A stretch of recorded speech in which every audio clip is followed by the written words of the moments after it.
नमस्कार, अंदर की बात के साथ मैं हूं हिना।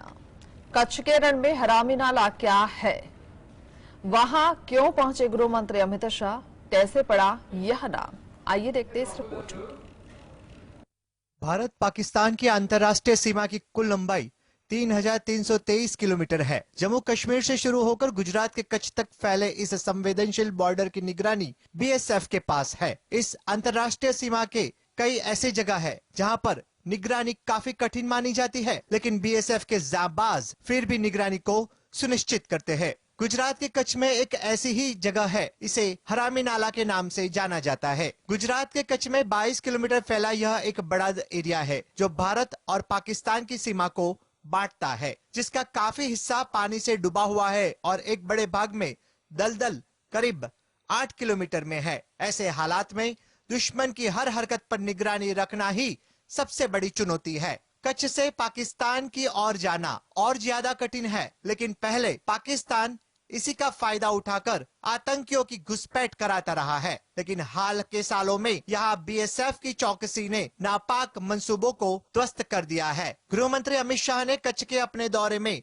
हरामी नाले की संवेदनशीलता को देखते हुए 9.5 मीटर ऊंचे ऑब्जर्वेशन पोस्ट टावर का उद्घाटन किया। इसमें सर्विलांस के लिए अत्याधुनिक तकनीक वाले कैमरे लगाए गए हैं ताकि मुश्किल हालात में बीएसएफ को दुश्मन की हरकत का पता रहे। Bureau report. 77वां स्वतंत्रता दिवस मनाएगा। इस अवसर पर लाल किले की सुरक्षा जांच हो रही है।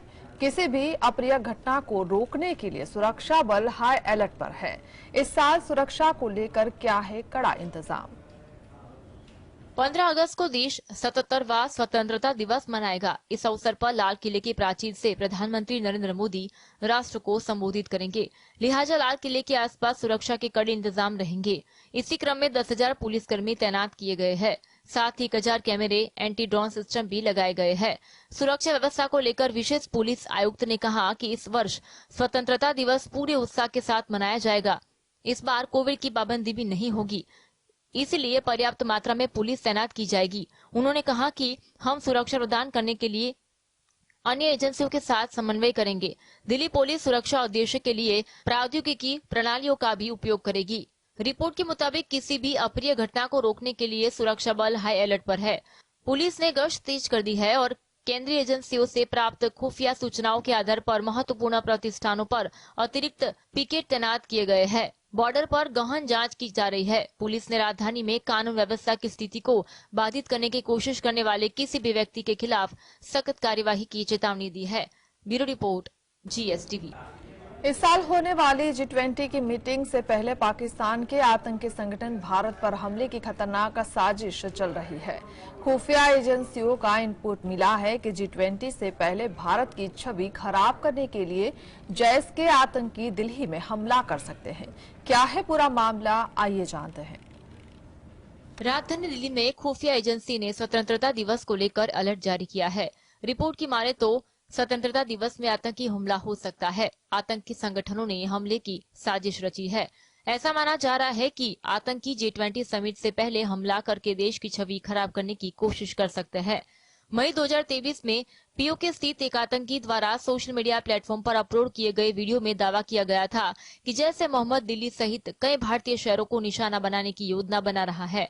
स्वतंत्रता दिवस 2023 को मुख्य रूप से खतरा पाकिस्तानी संगठनों से है। इसके अलावा घरेलू आतंकी संगठनों और सिख उग्रवादी से भी खतरा है। आतंकी हमले के लिए पाकिस्तानी खुफिया एजेंसी ISI आतंकवादी संगठनों विशेष रूप से लश्कर ए तोयबा जैसे मोहम्मद को फंडिंग कर रही है। बता दें 15 अगस्त को देश का स्वतंत्रता दिवस मनाएगा। इस अवसर पर लाल किले की प्राचीर से प्रधानमंत्री नरेंद्र मोदी राष्ट्र को संबोधित करेंगे। लिहाजा लाल किले के आसपास सुरक्षा के कड़े इंतजाम रहेंगे। इसी क्रम में 10,000 पुलिसकर्मी तैनात किए गए हैं। साथ ही 1,000 कैमरे, एंटी ड्रोन सिस्टम भी लगाए गए हैं। Bureau report, GSTV। स्वतंत्रता दिवस के मौके पर दिल्ली में सुरक्षा के लिए इस बार AI आधारित चेहरे की पहचान करने वाला सिस्टम लगाया गया है।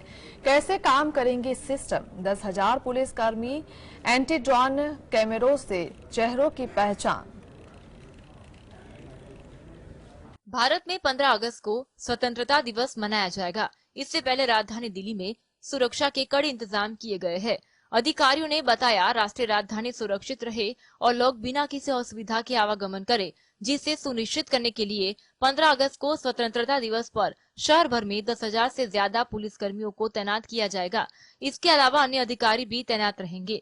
एक रिपोर्ट के मुताबिक तैनात टीमों में anti sabotage investigation, access control and anti terrorist squad शामिल है। इसके अलावा आतंकी तत्वों पर नजर रखने के लिए आर्टिफिशियल इंटेलिजेंस AI आधारित चेहरे की पहचान करने वाला सिस्टम भी मौजूद है।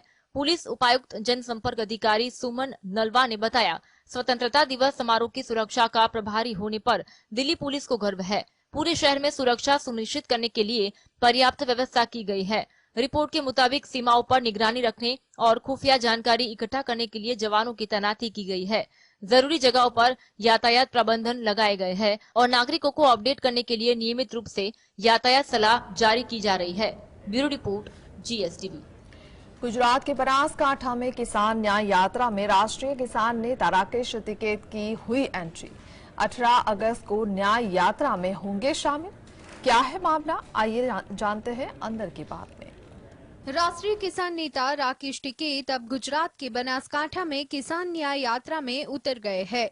राष्ट्रीय किसान नेता राकेश टिकैत 18 अगस्त को किसान न्याय यात्रा में शामिल होंगे। विवाद में घिरे बीजेपी विधायक केसाजी चौहान के इस्तीफे की मांग तेज हो गई है। गौरतलब है कि अटल भूजल योजना कार्यक्रम में अर्जुन नाम के शख्स ने किसान नेता अमरा चौधरी को सरेआम थप्पड़ मार दिया था, जिससे बड़ा विवाद खड़ा हो गया। किसान नेता अमरा चौधरी ने किसानों के साथ सनादर से गांधीनगर तक न्याय पद यात्रा की है। गांधीनगर में मुख्यमंत्री भूपेंद्र पटेल के सामने पेश होकर यात्रा बीजेपी विधायक केशवजी चौहान का इस्तीफा मांगेगी। किसान नेता अमरा चौधरी के समर्थन में महिलाओं समेत बड़ी संख्या में किसान न्याय पद यात्रा में शामिल हुए हैं। दियोदर में किसान न्याय पद यात्रा का कार्यक्रम यथावत है। उनावा से यात्रा गांधीनगर की ओर बढ़ गई है। राकेश टिकैत अब बनासकांठा में किसान न्याय यात्रा में उतर गए हैं। राष्ट्रीय किसान नेता राकेश टिकैत 18 अगस्त को किसान न्याय यात्रा में शामिल होंगे। न्याय यात्रा गांधीनगर पहुंचेगी और केशवजी चौहान के इस्तीफे की मांग की जाएगी। Bureau report, GS। राक्षस प्रवृत्ति के हैं बीजेपी के वोट देने वाले, मैं श्राप देता हूं, कहा बोले कांग्रेस नेता रणदीप सुरजेवाला। बीजेपी को वोट देने वालों को भी दिया श्राप। क्या किया भाजपा पर सुरजेवाला ने हमला। कांग्रेस के राज्यसभा सांसद रणदीप सुरजेवाला ने बीजेपी समर्थकों और वोटरों को राक्षस प्रवृत्ति का बताया। सुरजेवाला हरियाणा के कैथल पहुंचे थे। यहाँ उन्होंने कहा कि बीजेपी को वोट देने वाले और उनके समर्थक राक्षस प्रवृत्ति के हैं। दरअसल सुरजेवाला हरियाणा के कैथल में जनसभा को संबोधित कर रहे थे। यहाँ उन्होंने बेरोजगारी के मुद्दे पर खट्टर सरकार को घेरा। उन्होंने कहा, यहाँ सरकार युवाओं के भविष्य के साथ खेल रही है। यही कारण है कि हम इन युवाओं के लिए न्याय मांगने के लिए 17 किलोमीटर पैदल चले। आप उनसे परीक्षा में बैठने का अवसर भी छीन रहे हैं। उन्होंने कहा, भाजपा और जेजेपी राक्षसों की पार्टियां हैं। जो लोग भाजपा को वोट देते हैं और उनका समर्थन करते हैं, वे भी राक्षस प्रवृत्ति के हैं। उन्होंने कहा कि आज महाभारत की इस भूमि पर मैं बीजेपी को, जेजेपी को श्राप देता हूँ। राक्षस हो तुम लोग। भारतीय जनता पार्टी को जो वोट देता है और भारतीय जनता पार्टी का जो समर्थक है वो राक्षस प्रवृत्ति का व्यक्ति है। मैं आज महाभारत की इस धरती से श्राप देता हूँ। रणदीप सुरजेवाला के इस बयान पर बीजेपी आग बबूला हो गई। बीजेपी ने कांग्रेस पर निशान साधा है। बीजेपी के IT हेड अमित मालवीय ने ट्वीट किया और कहा कि राहुल गांधी के खास सुरजेवाला भाजपा को वोट देने वालों को राक्षस कर रहे हैं, श्राप भी दे रहे हैं। कांग्रेस, उसके आलाकमान और दरबारियों की इसी मानसिक स्थिति की वजह से पार्टी और उसके नेता जनाधार खो चुके हैं। ब्यूरो रिपोर्ट के मुताबिक ओमिक्रॉन वेरिएंट का एक वंशज EG 50.1 के कारण दुनिया के कोरोना के मामले बढ़े हैं।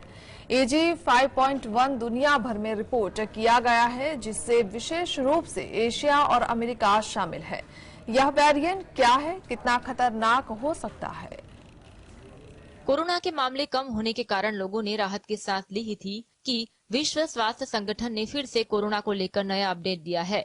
WHO ने चेतावनी देते हुए कहा, वायरस फैलता रहेगा और म्यूटेंट होता रहेगा। इससे अस्पताल में भर्ती होने और कभी कभी मौत के आंकड़ों में भी वृद्धि देखने को मिल सकती है। WHO ने बताया ओमिक्रॉन वेरिएंट के सब वेरिएंट EG.5.1 के कारण अमेरिका और ब्रिटेन में मामले बढ़े हैं। जून 2023 में मध्य में इस EG.5 के 7.6% मामले थे, जो जुलाई में मध्य में 17% से अधिक हो गए थे। यानी कि एक महीने में ही EG.5.1 के कुल मामलों में लगभग 10% की वृद्धि हुई थी। भारत में अभी तक EG.5.1 वेरिएंट का केवल एक मामला सामने आया है, जो मई 2023 में सामने आया था। WHO ने 19 जुलाई 2023 को EG.5.1 पर बारीकी से नजर रखने के लिए कहा था। WHO chief Tedros Adhanom Ghebreyesus ने चेतावनी दी थी कि आने वाले समय में अधिक खतरनाक वेरिएंट उभरने का खतरा बना हुआ है, जो मामलों और मौतों में अचानक वृद्धि का कारण बन सकता है। Bureau report, GSTV। भारतीय राष्ट्रीय उपभोक्ता महासंघ ने दिल्ली में टमाटर खरीदने के लिए स्वतंत्रता दिवस समारोह से पहले टमाटर सेल का आयोजन रखा था। ये सेल महज 2 दिनों के लिए ही मौजूद था। दिल्ली वालों ने जमकर खरीदा सस्ता टमाटर। 48 घंटे में बिक गए 71,000 किलो टमाटर। टमाटर की बढ़ती कीमतों ने लोगों की रसोई से इसे गायब कर दिया था। इस बीच सरकार ने दिल्ली NCR के लोगों को राहत देते हुए दूसरे प्रदेशों से टमाटर खरीदकर उन्हें सस्ते में मुहैया कराने की सुविधा शुरू की। दिल्ली वाले सस्ता टमाटर खरीदने के लिए ऐसे उमड़े कि महज 2 दिन में ही 71,000 किलोग्राम से ज्यादा टमाटर बिक गए। ये आंकड़ा भारतीय राष्ट्रीय उपभोक्ता महासंघ द्वारा जारी किया गया है। दिल्ली में टमाटर की सेल का आंकड़ा पेश करते हुए बताया कि स्वतंत्रता दिवस समारोह से पहले उपभोक्ताओं को ऊंची कीमतों से राहत देने के उद्देश्य से आयोजित 2 दिवसीय मेगा सेल में सस्ते भाव पर दिल्ली में 71,500 किलोग्राम टमाटर बेचे गए। ये टमाटर सेल दिल्ली के सीलमपुर और RK पुरम जैसे 17 अलग अलग स्थानों पर आयोजित की गई थी। रिपोर्ट के मुताबिक देश के कई राज्यों में टमाटर की कीमतों में कमी देखने को मिल रही है। उत्तर प्रदेश की राजधानी लखनऊ में टमाटर की थोक कीमत 17 से 80 रुपए प्रति किलो, कानपुर में थोक कीमत 60 रुपए प्रति किलो पहुंच गई है। वहीं राजस्थान के जयपुर में थोक मार्केट में अब टमाटर 65 से 70 रुपए किलो और रिटेल में 90 से 100 रुपए किलो बिक रहा है। Bureau report, GSTV।